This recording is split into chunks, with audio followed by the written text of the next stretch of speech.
नमस्कार। पाकिस्तान का साथ देने वाला तुर्की कैसे बुरा फंस गया? क्या अब पाकिस्तान की तरह ही तुर्की भी बर्बाद होने वाला है? अचानक भारत में ऐसा क्या फैसला हुआ कि पूरा तुर्की थर थर कांप उठा? दरअसल भारत के साथ लड़ाई में तुर्की ने आतंकवादियों को पालने वाले पाकिस्तान का कैसे खुलकर साथ दिया, ये पूरी दुनिया ने देखा। यहां तक कि पाकिस्तान ने जिन ड्रोन का इस्तेमाल भारत पर हमला किया था, उसमें कई ड्रोन तुर्की के भी थे। हालांकि भारत के S-400 एयर डिफेंस सिस्टम ने इन सारे ड्रोन्स को डिटेक्ट कर आसमान में ही खाक कर दिया था। एक रिपोर्ट के मुताबिक तुर्की ने पाकिस्तान को न सिर्फ ड्रोन दिए थे, बल्कि मिलिट्री ट्रांसपोर्ट विमानों के जरिए भारी मात्रा में हथियारों और गोला बारूद की सप्लाई भी की थी। पाकिस्तान की मदद करने के लिए तुर्की ने अपने एक युद्धपोत को कराची बंदरगाह भी भेज दिया था।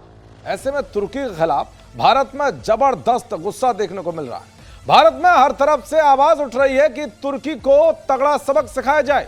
इसीलिए पाकिस्तान का खुलेआम समर्थन करने वाले तुर्की के खिलाफ देश भर में बॉयकॉट तुर्की अभियान तेज हो गया है और इस अभियान का असर भी देखने को मिल रहा है।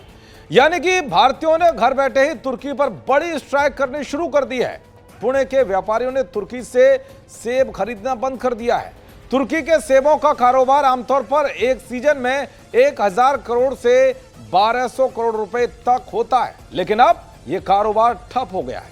उदयपुर के संगमरमर उद्योग से जुड़े व्यापारियों ने एक बड़ा फैसला लेते हुए तुर्की से मार्बल और संबंधित उत्पादों के आयात को बंद करने की घोषणा कर दी है।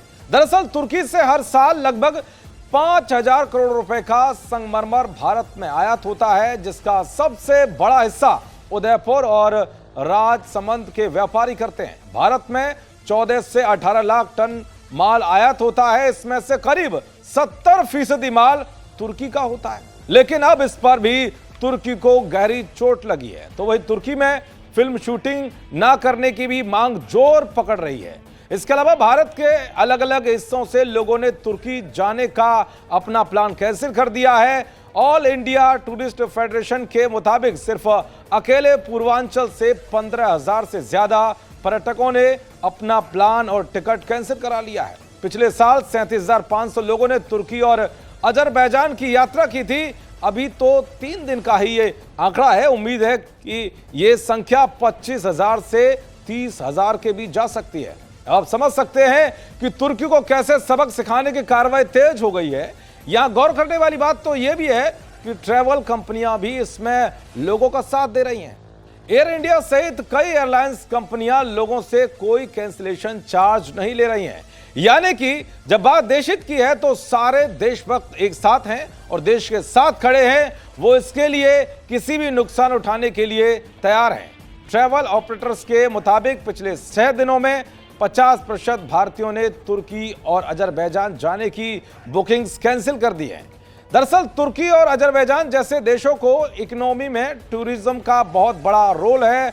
अजरबैजान की बात करें तो यहाँ 70% पर्यटक भारत से ही आते हैं। लेकिन अब इन दोनों ही देशों के बॉयकॉट से बड़ी असर देखने को मिलने लगा है। तो वहीं भारत सरकार ने चीन के ग्लोबल टाइम्स पर भी रोक लगाने के बाद अब पाकिस्तान के दोस्त तुर्की पर एक्शन लेते हुए उसके ब्रॉडकास्टर TRT वर्ल्ड के एक्स अकाउंट पर रोक लगा दी है। कुल मिलाकर साफ है कि आतंकिस्तान यानी कि पाकिस्तान का सपोर्ट कर रहा जो देश है, उस पर अब कार्रवाई तेज हो गई है। कूटनीति के साथ साथ व्यापारिक स्तर पर भी गद्दारों को तगड़ा झटका दिया जा रहा है, जिससे उन्हें पता चल सके कि भारत के खिलाफ गद्दारी का नाम कैसा मिलता है। तो आप भी वोकल फॉर लोकल के अभियान से जुड़कर तुर्की जैसे गद्दार मुल्कों को तगड़े से जवाब दें। नमस्कार।